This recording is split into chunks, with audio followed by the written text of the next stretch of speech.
नवरात्रि के बाद कलश में रखे नारियल से करे ये 3 काम, माँ दुर्गा होंगी प्रसन्न, मनोकामनाएं कर देंगी पूरी। नवरात्रि में जिस श्रद्धा पूर्वक कलश स्थापना होती है, उसी तरह इसे हटाना भी जरूरी होता है। यदि आप गलत तरीके से नारियल हटाते या प्रयोग करते हैं, तो इससे इसका अपमान होता है।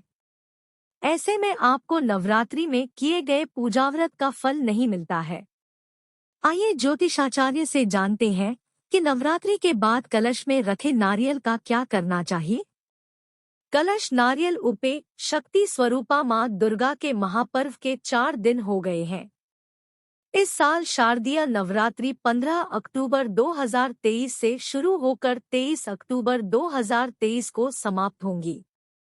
नवरात्रि में पूरे 9 दिन पूजा पाठ के साथ व्रत रखा जाता है।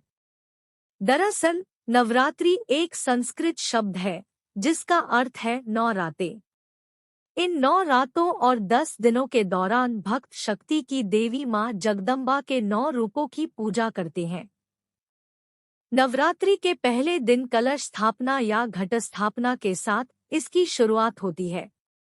इस दौरान एक नारियल रखकर कलश स्थापना या घट स्थापना होती है। लेकिन क्या आप जानते हैं कि नवरात्रि के बाद इस नारियल का क्या होता है? हालांकि इस तरह के सवाल कई लोगों के मन में होते हैं। ज्योतिष शास्त्र के मुताबिक जिस श्रद्धापूर्वक कलश स्थापना होती है, ठीक उसी तरह इसे हटाना भी जरूरी होता है।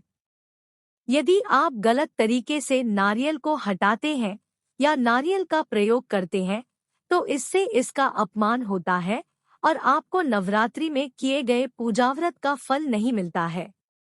आइए उन्नाव के ज्योतिषाचार्य पंग ऋषिनाथ मिश्र शास्त्री से जानते हैं कि नवरात्रि के बाद कलश में रखे नारियल का क्या करना चाहिए। नवरात्रि में स्थापित किए गए नारियल की अनदेखी नहीं करनी चाहिए, क्योंकि कई लोग नवरात्रि समाप्त होने पर नारियल गलत तरह से हटाते या प्रयोग कर लेते हैं।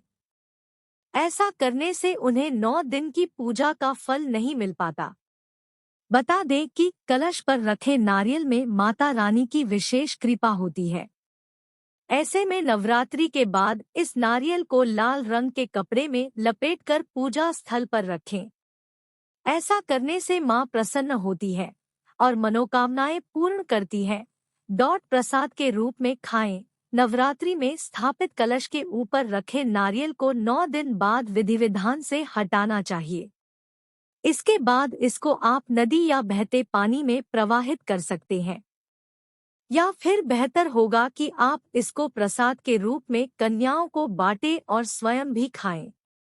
ऐसा करने से आप मां से सुख समृद्धि पा सकते हैं। चावल भी प्रवाहित करें।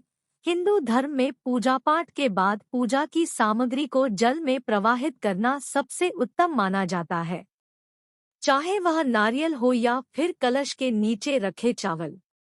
नवरात्रि के बाद सभी को जल में प्रवाहित जरूर करना चाहिए। दरअसल ऐसा करने से कोई दोष नहीं लगता और पूजा का संपूर्ण फल प्राप्त होता है।